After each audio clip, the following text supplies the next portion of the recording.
ایک تحریر جسے ہر کسی کو پڑھ لینا چاہیے۔ ہانگ کانگ میں ڈکیتی کے دوران ڈاکو نے بینک میں موجود سب کو پکار کر کہا، ہلنا مت، یہ پیسہ حکومت کا ہے، تمہاری زندگی تمہاری ہے۔ بینک میں سب خاموشی سے لیٹ گئے۔ اسے کہتے ہیں ذہنوں کو تبدیل کرنے والا تصور دینا، یہ سوچنے کے روایتی انداز کو تبدیل کر دینا۔ جب ایک خاتون جذباتی انداز کے ساتھ میز پر لیٹی تو ڈاکو اس پر چلایا، مہذب بنے، یہ ڈکیتی ہے، ریپ نہیں۔ اسے کہتے ہیں پیشہ ورانہ ماہر ہونا۔ صرف اس بات پر توجہ مرکوز کریں کہ آپ کو کیا کرنے کی تربیت دی گئی ہے۔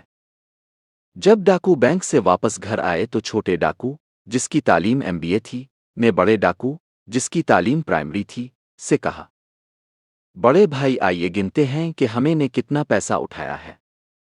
بڑے ڈاکو نے ڈانٹتے ہوئے کہا، تم بہت بے وقوف ہو، اتنا پیسہ ہے، اسے گننے میں بہت وقت لگے گا۔ آج رات ٹی وی نیوز ہمیں بتائے گا کہ ہم نے بینک سے کتنا پیسہ لوٹا ہے۔ اسے کہتے ہیں تجربہ۔ آج کل تجربہ کاغذی ڈگری سے زیادہ اہم ہے۔ ڈاکوؤں کے جانے کے بعد بینک مینیجر نے بینک سپروائزر سے کہا کہ پولیس کو جلدی سے بلائیں، لیکن نگران نے اس سے کہا، رکو، آئیے اپنے لیے بینک سے $10 ملین نکالی اور اسے $70 ملین میں شامل کر دیں، جو ہم نے کچھ عرصہ پہلے بینک سے غبن کیا تھا۔ اسے کہتے ہیں بہتی موج کے ساتھ تیرنا، ایک ناموافق صورتحال کو اپنے فائدے میں تبدیل کرنا۔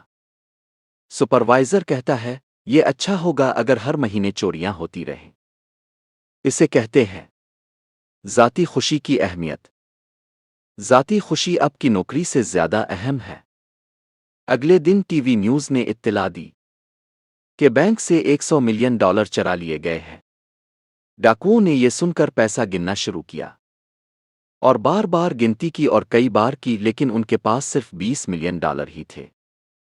ڈاکو بہت غصے میں تھے اور انہوں نے شکایت کی، ہم نے اپنی جانیں خطرے میں ڈال کر صرف $20 ملین لیے۔